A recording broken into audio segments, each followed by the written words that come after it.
Starting with the basics, the word anthropology is derived from Greek. Anthropos meaning human.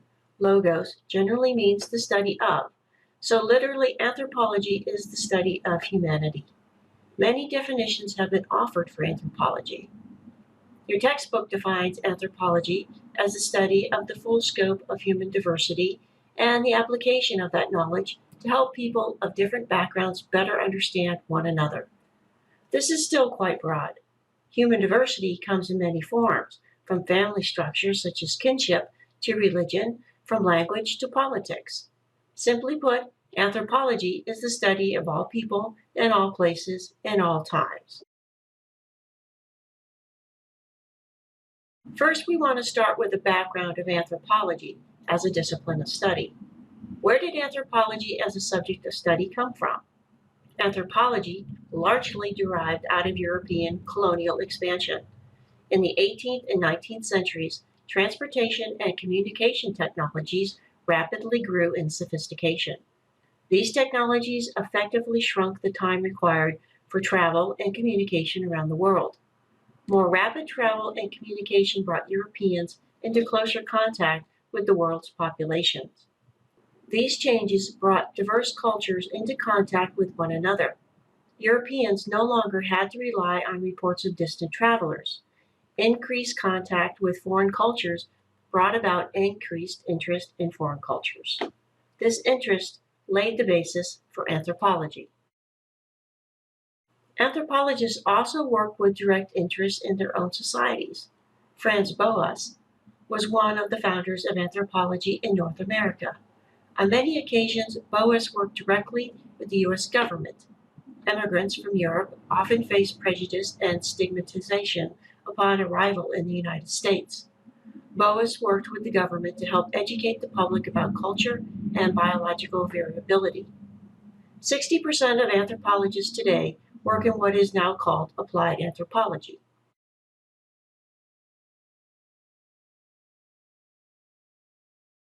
Now let's look at the features that define modern anthropology. These features are what make anthropology different from other disciplines that study humanity, such as sociology or political science. First, anthropology is global in scope. Every individual on this planet makes up part of the continuum of human culture. Thus, every person is of interest to our larger studies. Anthropology traditionally has focused on small-scale societies. It has focused particularly upon those that are not technologically sophisticated and that are minimally integrated into global systems.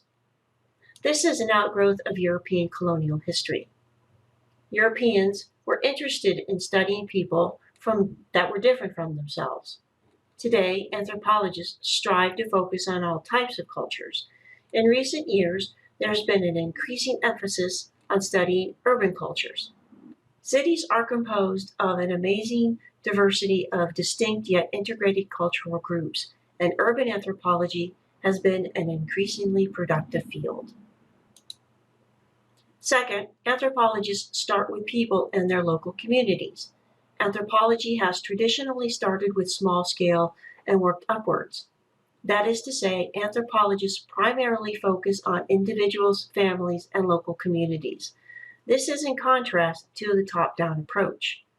For example, political scientists often approach topics from population-wide demographics. How many women and men live in a nation?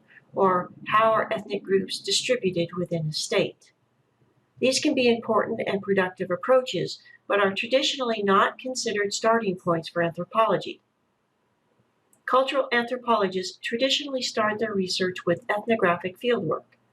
Ethnographic fieldwork involves living with the community under study for a prolonged period of time.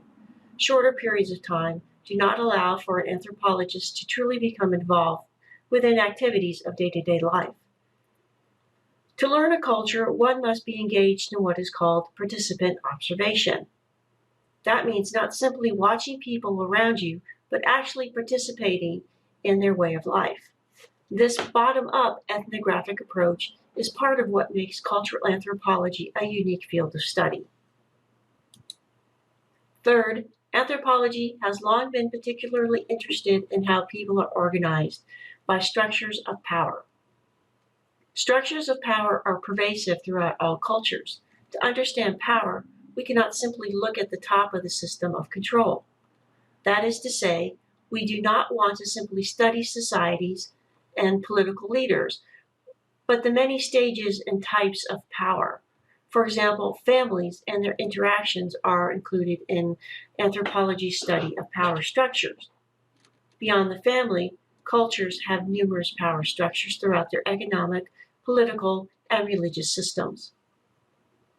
Anthropologists want to know how these power structures vary between cultures, how people negotiate these power structures in their daily lives.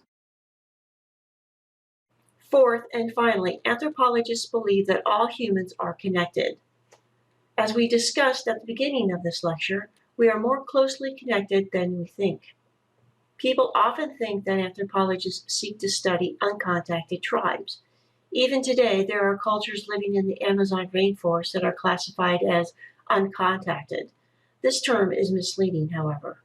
All peoples are aware of and interact with their neighbors to some degree. With rapid globalization, today more than ever, all human beings are interconnected. This means we must learn how to understand one another and live together.